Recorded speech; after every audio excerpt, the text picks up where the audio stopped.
Alright, this is day 2 of the project Learning Python. We're here in Solo Learn again. This is the Python course. In day 1 we got through these first 3 classes, so let's go ahead and continue. Now that we understand the basic layout of Solo Learn, we're going to move a little bit faster through these modules. So let's go ahead. Floats. So we've heard about floats before, now we're going to learn about them. Floats are used in Python to represent numbers that aren't integers. Some examples of numbers that are represented as floats are 0.5 and this number. They can be created directly by entering a number with a decimal point or by using operations such as division on integers. Extra zeros at the number's end are ignored. Okay, so these are examples of creating float numbers. Computers can't store floats perfectly accurately in the same way that we can't write down the complete decimal expansion of 1.1 divided by 3. Keep this in mind because it often leads to infuriating bugs. Okay, that's good to know. Which of these will not be stored as a float? This will not be. Okay. As you saw previously, dividing any two integers produces a float. A float is also produced by running an operation on two floats or on a float and an integer. Okay, so 8 divided by 2 is 4.0. Okay, so what it's saying is even when you do an operation that's not division, but one of the numbers is a float, then the answer that is outputted will be a float. So that's good to know. A float can be added to an integer because Python silently converts the integer to a float. However, this implicit conversion is the exception rather the rule in Python. Usually you have to convert values manually if you want to operate on them. Okay.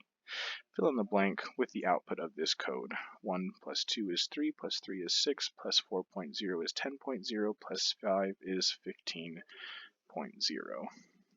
Okay. Let's continue. Exponentiation. Besides addition, subtraction, multiplication, and division, Python also supports exponentiation, which is the raising of one number to the power of another. This operation is performed using two asterisks. 2 to the 5th is 32. 9 to the 1/2 is 3.0. Okay, so converts this one to a float because remember, since we're doing division here, it converts this number to a float. Okay. You can chain exponentiations together. In other words, you can raise a number to multiple powers. For example, 2, 3, 2. Not exactly sure what that means, but we'll give that a try a little bit later. Fill in the blank to make this code correct. 1 plus, okay, 3, so 4 to the 2nd is 16, okay. Quotient and remainder. To determine the quotient and remainder of a division, use the floor division and modulo operators respectively. Floor division is done using two forward slashes. The modulo operator is carried out with a percent symbol. These operators can be used with both floats and integers. This code shows that 6 goes into 23 times, and the remainder when 1.25 is divided by 0.5 is 0.25. In the example above, 20 modulo division 6 will return 2 because 3 times 6 plus 2 is equal to, okay. So when you use the percentage sign, what that does is that doesn't give you the answer, that gives you the remainder.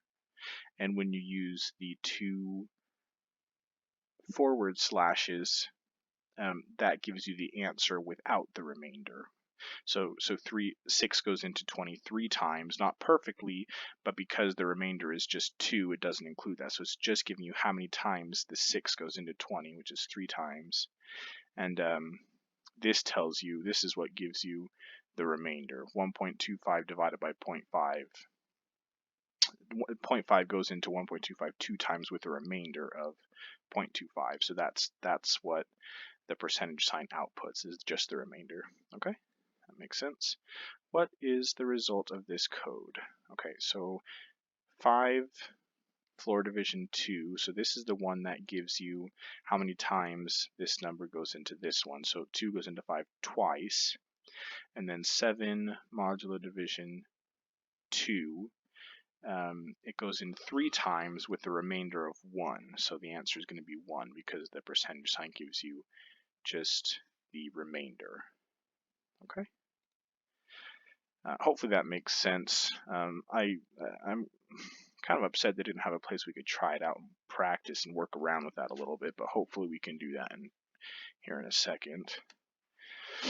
Strings. If you want to use text in Python, you have to use a string. A string is created by entering text between 2 single or double quotation marks. When the Python console displays a string, it generally uses single quotes. The delimiter used for a string doesn't affect how it behaves in any way. Okay. Python is fun. Python is fun. Always look on the bright side of, okay, so you can use either the single or double quotation marks. There is another string type in Python called docstrings that is used for block commenting, but it is actually a string. You will learn about this in future lessons, okay? Complete the code to create a string containing hello world. So, I think that's really all you need to do is just, okay, easy enough. Some characters can't be directly included in a string. For instance, double quotes can't be directly included in a double quote string. This would cause it to end prematurely. Okay, that makes sense. Characters like these must be escaped by placing a backslash before them. Other common characters that must be escaped are new lines and backslashes. Double quotes only need to be escaped in double quote strings. And the same is true for single quote strings. Okay, that makes sense. Brian's mother. Okay, so basically what it's saying is let's say for example you're using a single quotation mark to denote a string in Python. If you're wanting to then output another single quotation mark within that string where it's actually printing out to the console, you have to put a backslash before it so that Python knows to print that instead of ending the string like it normally would. So that makes sense, and I guess you have to do that. So if it's a single quotation string, then you have to do that for any single quotation marks. If it's a double quotation string, you have to do that for double quotation marks. And I guess there are probably a couple other characters that you have to do that for. It says new lines and backslashes as well. Okay, so this is a new line. Backslashes can also be used to escape tabs, arbitrary Unicode characters, and various other things that can't be reliably printed. These characters are known as escape characters. Okay. Complete the code to create a string containing a double quote. So we would need to backslash it and then do the double quote. There we go. And if I understand correctly, what this prints out is it just is going to print out this double quote. It's not going to print the black backslash to the console. It just prints the double quote, if I understand correctly. Okay. New lines. Python provides an easy way to avoid manually writing new line to escape new lines in a string. Create a string with 3 sets of quotes, and new lines that are created by pressing enter are automatically escaped for you. Okay.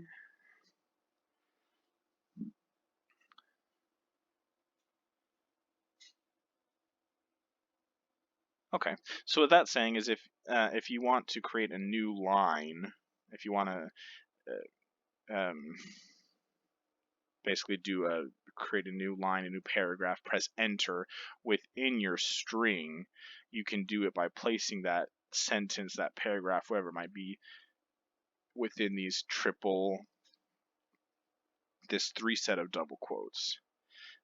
So we can see they put the whole string within these 3 sets of double quotes. They type customer good morning, and then they're pressing enter, and then Python automatically converts that to a new line. Okay. Fill in the missing part of the output. First line, second line. So that's where it's creating the new line after first line. Okay.